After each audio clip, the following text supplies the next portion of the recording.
ভূমি অধিগ্রহণ জটিলতা আর ঠিকাদার পালিয়ে যাওয়ায় ঢিমে তালে চলছে জামালপুরের নন্দিনা লক্ষ্মীরচর সেতুর নির্মাণ কাজ। প্রকল্পের মেয়াদ পেরিয়ে গেলেও শেষ হয়েছে মাত্র ৪৭% কাজ। অথচ একটি সেতুর অভাবে জামালপুর সদর উপজেলা থেকে বিচ্ছিন্ন লক্ষ্মীরচর সহ ৩টি ইউনিয়নের হাজারো মানুষ। কৃষিপণ্যের ন্যায্য মূল্য থেকে বঞ্চিত কৃষক। ২০২২ সালের অক্টোবরে শুরু হয় জামালপুর সদরের নন্দিনা লক্ষ্মীরচর সেতুর নির্মাণ কাজ। যুক্ত হয় ঠিকাদারি প্রতিষ্ঠান চৌধুরী এন্টারপ্রাইজ। ৬০৬ মিটার দৈর্ঘ্যের সেতুর নির্মাণ ব্যয় ১০৬,৯২,লাখ টাকা।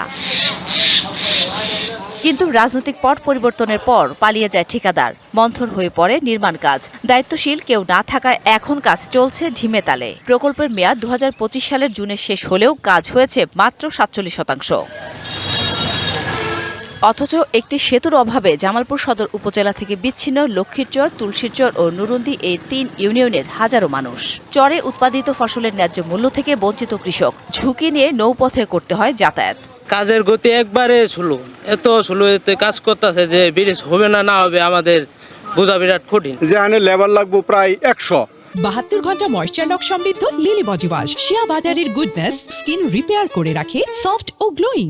এখানে ৫ জন লেবারে কাজ করতেছে। কৃষি পণ্য গুলা এই নদী পার আবার হইতে যে পরিশ্রম গুলা হয়, একটা মনুষ্য রোগী নিতে গেলে আমাদের সমস্যা হয়। ব্রিজটা যৌতুকভাবে তাড়াতাড়ি যাতে হয়ে যা, জনগণকে সুবিধা হবো, পার হবো।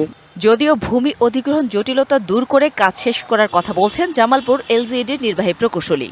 পরিবর্তিত পরিস্থিতির সময় হয়তো কিছু শর্টফল থাকতে পারে, বাট আমি আসার পরে জয়েন করার পরে তাকে ঠিকাদারকে ডেকে ম্যানেজমেন্ট মিটিং সহকারে তাকে একাধিক তাকে তাগিদপত্র দেওয়া হয়েছে এবং সাইডে পর্যাপ্ত মালামাল আনার কথা বলা হয়েছে এবং ইতিমধ্যে সাইডে কাজ চলমান আছে। সেতুটির নির্মাণ কাজ দ্রুত শেষ হলে অবসান ঘটবে বঞ্চনা আর ভোগান্তির, এমনটাই বলছেন বিচ্ছিন্ন এই জনপদের বাসিন্দারা। DBC news desk.